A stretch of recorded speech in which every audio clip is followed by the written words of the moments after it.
Israeli Defense Force have put out 2 video clips, one of which shows a very large tunnel entrance in Al-Shifa hospital complex, goes down 10 meters, 55 meters along, and its only reason it stops at 55 meters is there's a blast door there, and the Israelis haven't sent anybody down. They put a dog and a robot down there to show the extent. Now, those tunnels, you can't easily dig those. They are part of the Hamas Gaza metro. Hello everyone and welcome. This is week 5, it's episode 5. It's very difficult, Sean, for people to keep pace with what's going on. We've got a really interesting show this afternoon. We're going to cover a lot of stuff this afternoon. Top of the billing, though, is got to be the hostage situation. As we speak at the moment, the deal's been done. What does that look like? Likewise, there's been a lot of focus around hospitals, with the IDF sort of attacking hospitals this week in Israel. And also, the Israelis look like they're going to move from the north to the south of the country of Gaza. Very, very difficult. We're going to have also look at Ukraine, Lord Cameron's visit to Ukraine this week, and the fact that the Russians are actually just as desperate for weapons as the Ukrainians are, and looking at how they're trying to buy weapons from Iran, which is a bit worrying. As a departure, we're also going to look at Elon Musk technology, how it's used on the battlefield, his Starlink system that's been used out in Ukraine. We're going to have a little look at that. And then finally, a real treat for you this week is that the hostage situation, particularly those who are not going to be released, who knows what those people are going through? Well, who better than Squad Leader John Peters? It's a great privilege. We're going to have an interview with him. He was incarcerated by the Iraqis 30 years ago, and he'll give a real insight. Short version during this podcast. There's a much longer version, the full fat, full protein interview, which we're going to put out separately as well. It's a real treat this week. Look forward to getting into it. It's hard to think of anything as bad as being taken hostage in a war situation like this, which is so highly charged. Maybe having your child taken hostage is pretty awful. It's obviously a big thing. Why is it taken so long to get to a point where there might be hope? Yeah, one of the things is that Hamas, when they planned the operation for the 7th of October, it was pretty clear they had planned to seize a lot of hostages. They had got lots of facilities available. We've already heard from the 4 hostages that have been released that they were treated fairly well, but it was pretty evident that there was a reception committee waiting for them. Why were they doing that? Because hostages are a vital currency for Hamas. But it is worth pointing out there's 3 different categories of prisoner here, one of which is what let's call women and children and sort of innocent civilians. And that seems to be the sort of priority they're focusing on at the moment. Second priority is foreign nationals. The US has still got 10 people unaccounted for, so have the Brits. And the third category is the IDF military personnel that have been captured. And to date, as far as I'm aware, there's been no discussion about that latter category. They look as if they're set for the long haul. Now, Hamas clearly want to play this game long, because as long as a few of Hamas survive and they've got hostages, they've got leverage, and therefore they won't want to give those up. Whereas the Israelis are really clear that they're not going to stop the war until they've destroyed Hamas and liberated all the hostages. And there's the rub. Therefore, if you're going to exchange hostages, you need to have some sort of pause in the fighting. That allows you to deal with some of the humanitarian situation. But that pause, the language around it is really important. If you call it a ceasefire, then that implies that you're going to be negotiating with a view to finding a peaceful outcome. Okay. So with that then, a deal is on the table. Yeah. 50 hostages over a period of time, short period of time, like 4 days. How on earth is that actually going to work out practically? Yeah, with difficulty, I suspect. There's the human dimension of this. So I don't think the names have been released yet of who's coming out, who's not. There aren't 50 women and children. I understand there's more than that. So you're now the daughter, the husband, the father of one of those people. You're going to be at tenterhooks not knowing whether your hostage is going to be released or not. And 50 is only 20% of the total number of hostages. So it's going to be heartbreaking for loads of people. Women and children are the focus, but they're going to be swapped for Palestinian prisoners. We understand a ratio of 3-1, so 150 Palestinian prisoners to be released. That sounds pretty simple, except for the fact a number of the people being released are also alleged to have committed crimes against the Israeli people, have allegedly killed some of Israeli people, and that's enormously emotive, you can understand, for releasing them. And there's also the potential for more hostages to be released after the 4-day window. If it's working, then Israel said, we'll keep the ceasefire, the operational pause going, and every day another 10 hostages might be able to be released. And of course, that will suit Hamas, because the longer it goes on, the more difficult it is for Israel to kickstart its offensive. And therefore, providing Hamas has still got some hostages, there's two really critical things though here. One of which is, how do you tell everybody there's going to be a ceasefire? It isn't just Hamas. They're not an organized organization. There's Islamic Jihad as well. And apparently Islamic Jihad and Hamas hate each other. So how do you make sure everybody's coordinated at a certain time we stop fighting? How long is it going to last for? And how do you deal with anybody who shoots inadvertently? And the second big issue is you need intermediaries. You need the International Committee of the Red Cross. But Hamas will not want anybody to know where the rest of the hostages are. So there'll be lots of people being moved around, blindfolded, cloak and dagger stuff, which will be incredibly difficult for the Red Cross to manage. And overlaid on all of that, it'll be incredibly fragile. Just imagine both sides are constantly accusing each other of committing atrocities. Who's going to blame who? And they'll carry on. And they will carry on. There's no doubt. Yeah. So, and the other thing to point out is this is not the end of the war, not by a long way. This is a temporary cessation of hostilities, both sides playing their hand carefully. Hopefully, they'll get a chunk of hostages out. Wow, this is really tough.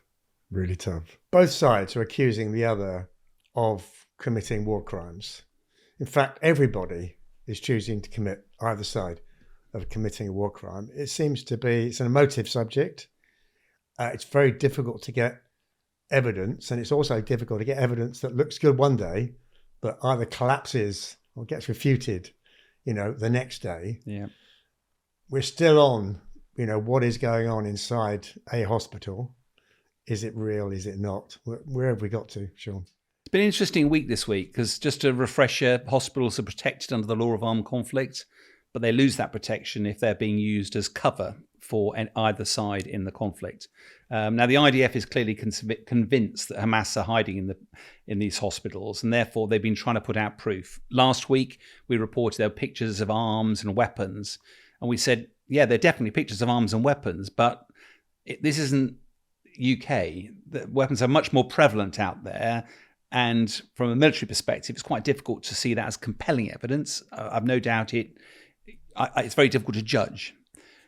This week, the Israeli Defense Force have put out 2 video clips, one of which shows a very large tunnel entrance in Al-Shifa hospital complex, goes down 10 meters, 55 meters long, and its only reason it stops at 55 meters is there's a blast door there, and the Israelis haven't sent anybody down. They put a dog and a robot down there to show the extent. Now, those tunnels, you can't easily dig those. They are part of the Hamas Gaza metro, and whilst there's still no proof that they are being used by Hamas today, or if there's any sort of headquarters or bomb store there, it's another step change in the quality of the evidence being provided.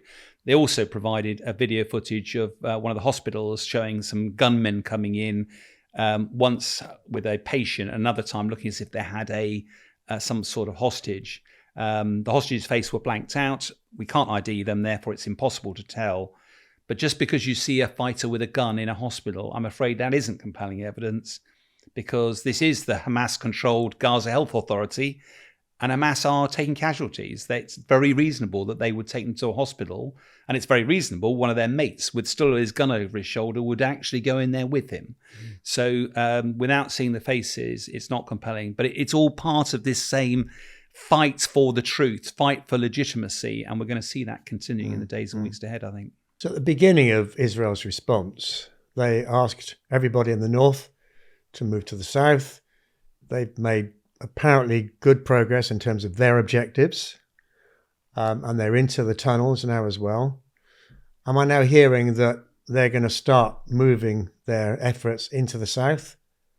If so, that sounds actually pretty difficult, because it's going to be the most densely populated area in Gaza. It is. So if the Israeli objective, one of them is to destroy Hamas, as you say, they've gone into the north, but they're going to have to go into the south eventually. And there was an announcement this week that phase 2, which they've described as going into the south, they're starting. But how on earth is that going to happen? And even the Israelis admit that it's going to end up with significantly more casualties, not only of the civilians, but also for the Israeli Defense Forces as well. And that's in a context where the civilian casualties are already going through the roof. Now, the IDF are not finished in the north yet, but they're clearly preparing the ground. But you saw at the early stages in the north, they did a lot of airstrikes, leveling buildings. If you were to do that in the south, I mean, it'd be order of magnitude more people killed. So it's almost certain you wouldn't be able to do as much of that. You'd have to actually do a much more infantry work, and that will be a lot more dangerous. Ideally, what you want to do is get rid of the civilians out of the south. Now, one way of doing that is to reverse the trend, is say, right, we moved you all south of the river over 3 or 4 bridges. We're now going to push you all back across those bridges. We're going to vet everybody to stop Hamas leaving. And once we've cleared the south, we can now go on and fight. A, that's just completely impractical. And secondly, there's already a humanitarian crisis. And if you move everybody north, they're away from where the humanitarian relief comes in.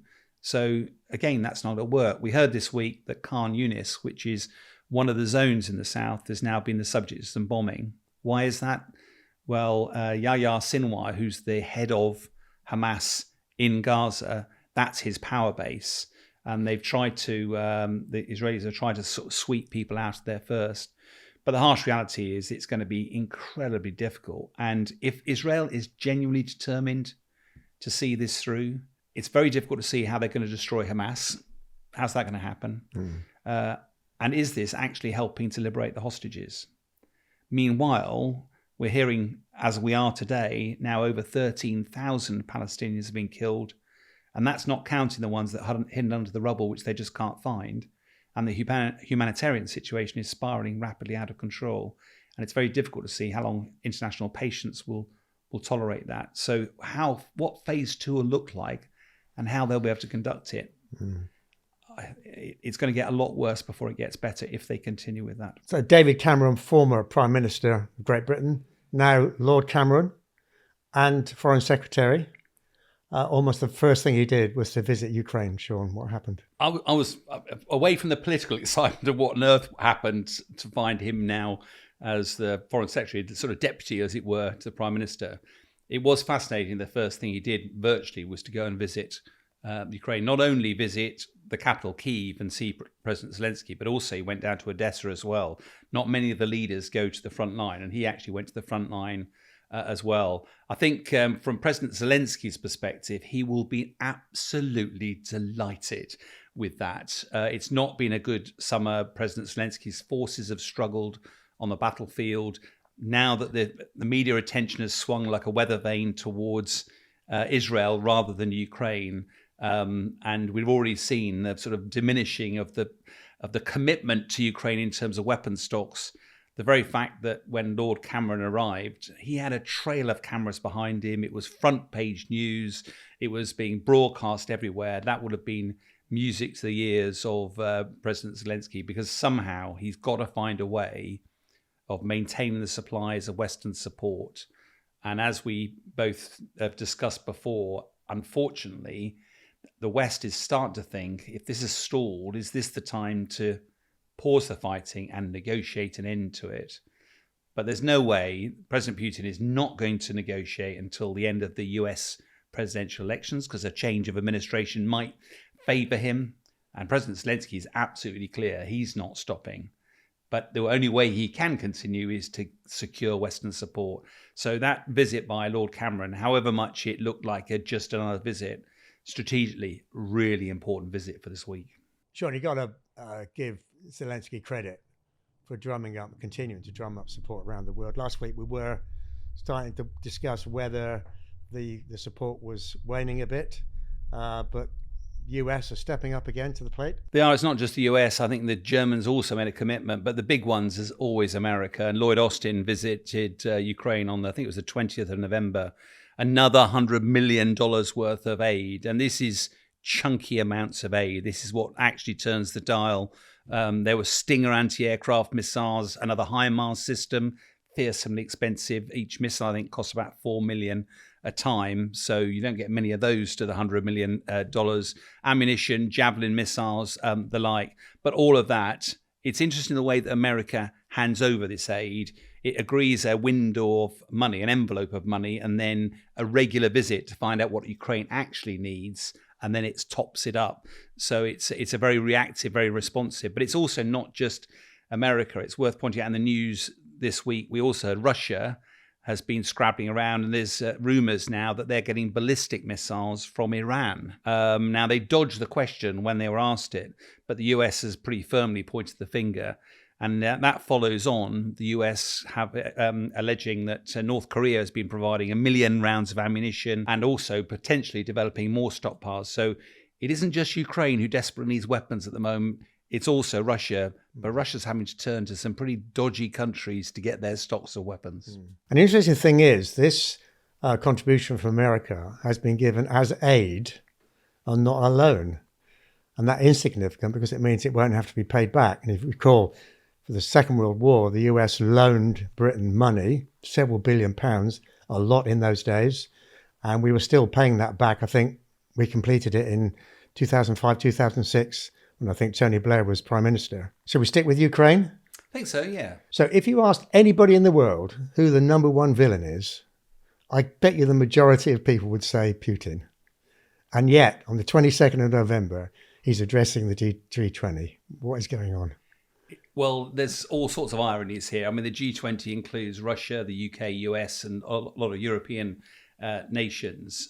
Interestingly, because Putin has been indicted by the International Criminal Court, he's not going to meet everybody in person. He's having to do it via remotely, so Zoom or whatever. But what's been fascinating is what he's going to talk about. Of course, at the time of recording, we don't know that. But almost certainly, a lot of the leaks beforehand, he's taking presidency of BRICS, which is the organization of Brazil, Russia, India, China, and South Africa. And he takes presidency of that. And he's sort of positioning that as the global South versus America-led global North. And he's sort of positioning Russia as being the intellectual powerhouse of this group of countries as a sort of counterbalance to America and NATO.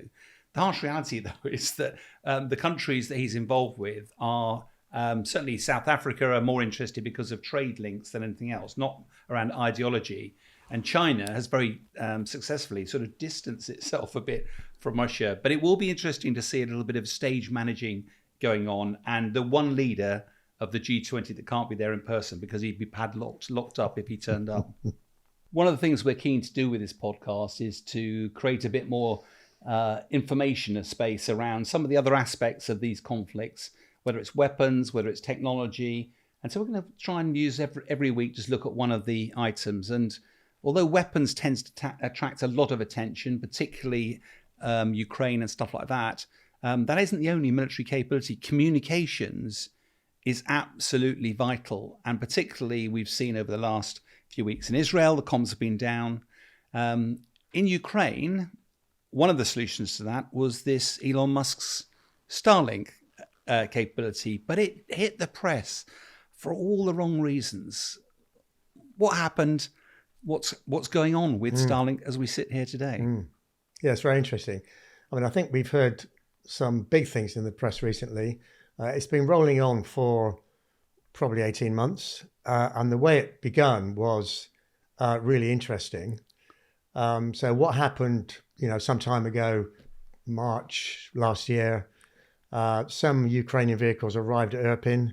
They found the place had been more or less destroyed, broken buildings, broken bodies, and 25 or so communication cells had been downed by Russia. Now, obviously, one of the first things Putin did in the war was to break the communications. You isolate people, you create fear and anxiety. It's a very good way of winning that side of the battle.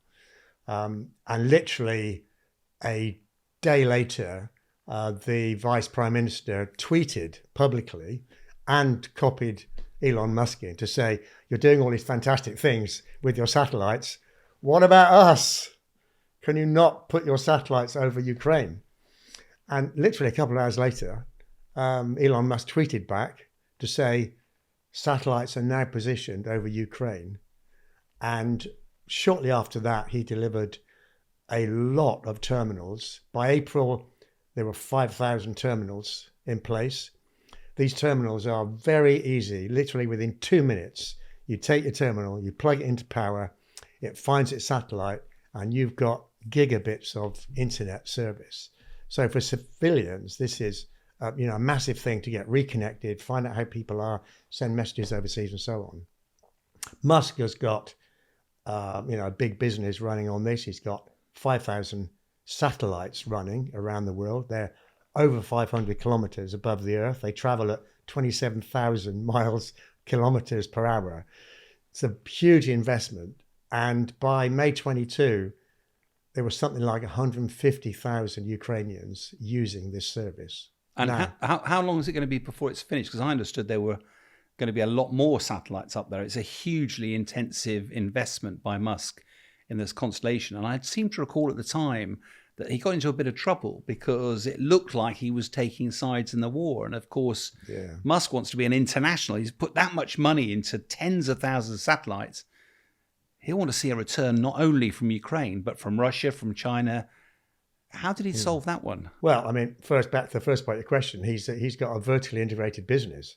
He makes the equipment, he provides the service, he sells it through Tesla on the ground. He owns the rockets, he puts the satellites into space. He's the most successful guy in history at doing this. So he's building the infrastructure. What he doesn't want is half the world not using it because they believe he's taken sides. Now, back to the second part of your question. The problem is you give people internet, guess what? They use it. He's also put 2 amazing patches into the software. Now, arguably, he did it to give better access for civilians. One was so that you could plug it into a cigarette lighter in your car. So no need for a plug in a wall.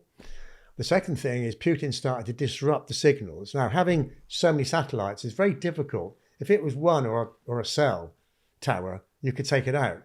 If you've got 5,000 satellites, very, very difficult to interrupt that. But Putin had managed to get in between the terminal and the satellites and start to disrupt it. Literally within a couple of days, Elon Musk had created a patch that unraveled that and stopped Putin doing it. So use from a military point of view is incredible. You can identify a particular target with its GPS coordinates. You can send a drone up, and with high precision, you can take out a single tank. This has been a huge irritation for Putin. And of course, the comment back from Russia and actually now from China is, have you taken sides in this war? Elon Musk's response is, that was never in the plan. He will want to sell this service across the world. But it's also, obviously, I think it was fascinating because from a military perspective, from the Cold War, there was always electronic measures, then countermeasures, then countermeasures. And sometimes those measures took years to bring in place. What I loved is that Elon Musk 2 days later got a patch. And that's what this agility of modern technology is. It might be a very big constellation, but the software can be easily transformed to get around any wrinkle, which obviously Putin had tried to put in. Well, leaders in the US military have scratched their heads and said, basically, how did he do it? And why can't we be so agile? And a slight departure for us. We're going to chat to Squadron Leader John Peters now. John was an RAF fighter pilot. On the first day of the Gulf War, he was shot down and he was locked up and incarcerated for 7 weeks by the Iraqis. He was brutally tortured. He went through mental turmoil, thought he was going to die. But who better to provide a perspective on what the Israeli hostages will be going through? Not only what they will be going through, but also their families and what it'll be like when they are finally released. A privilege to welcome Squadron Leader John Peters. Can we start on that fateful day? You're flying your Tornado jet at very low levels on a mission into Iraq, and suddenly your day went wrong. Can we start the story there? Yes, I was involved in 1991, 17th of January, first day of the first Gulf War. We were attacking a dispersed operating base, Ramallah southwest. We went in for attack. It was a low-level attack, so our attack run was about 20 feet or so. We were doing about 550, 600 knots, so that's 600 plus knots, miles an hour. Went into the target, shot at the whole way in by guns and missiles, anti-aircraft. Came off, we failed on that mission. Our bombs didn't come off for various reasons. Came off the target, we were on our way home, and a surface-to-air missile went up our right-hand engine, exploded, took out the fly-by-wire system, and then anti-aircraft guns hit my right-hand wing, hit the Sidewinder missile. It ignited the rocket propellant, and a 4-meter torch of flame shot out the front of the wing. So I'm now flying in a mechanical mode rather than through computer controls, because the control surfaces have been shot with the aircraft, became a ball of flame, trying to solve the problems. And then it was going no further, so we ejected into the desert for 2 hours on the ground, and eventually about 25 soldiers found us, buried us in the sand by machine gun fire, captured. And the officer, long story short, said, "Please talk to us or we'll take you to the nasty people in Iraq, in Baghdad." So we said nothing, and we were taken to the nasty people in Baghdad. At that moment, here you are, I sat there going, I know what's going to happen to me. I'm either going to be killed and die violently here, or I'm going to disappear in the Middle East for 10 years. I had seen all the prisoner of war movies when I was younger, and known about the Vietnam POWs, and I said, Midnight Express, for instance, the guy who famous movie. And so for 10 hours, I just set my mind, I will not come out a damaged human being. If I survive this, and I come out in 10 years' time, you can pull my teeth out, you can cut my balls off, and you can break my legs. If I survive, I will not come out a damaged human being. So one of the things in military interrogation is they have dislocation of expectations. So they absolutely do. They remove all your aspects of time. They have a bag on your head, you're blindfolded, you're handcuffed. In military, they put you in a room that's almost body temperature, which means you can't tell whether someone's you can't have that microsecond flinch before you can't feel anything coming towards you. So a hit coming towards you, it is totally out of the blue because you can't feel it. So they also use white noise which is like a crackly radio, which means you can't hear anything else. So what they're trying to do is keep you detached, which dislocates you from expectations. And then, yes, we were probably 18 hours a day in pitch black, 6 hours a day semi-pitch in a concrete box with a metal door, being systematically beaten and starved to death. Sean, that was an amazingly moving discussion you had with John. And I remember being glued to the TV during that whole debacle, and I can still see his face ingrained in my mind on my TV set.